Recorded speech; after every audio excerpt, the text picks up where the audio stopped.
Hey YouTube, Brandon Stillwagon with Washington Delta Airsoft doing a video of my airsoft loadout. Okay, let's see what we got here first. We got two mini Combat 5 mini 5s. They're good for the money. Just something to get you started on. Spring and electric. Scope, you can put it on or off. Two Crossman face masks. A Crossman Stinger R39 assault rifle. Okay, let's see what else we got here.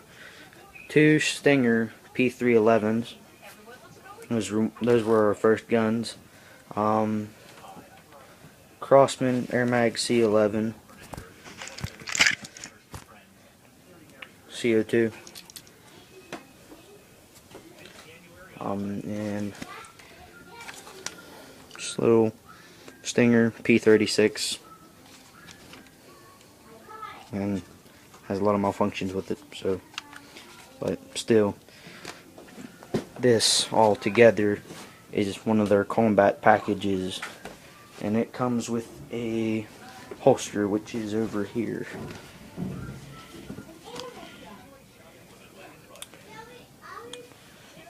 I think that's all for now, YouTube. Subscribe.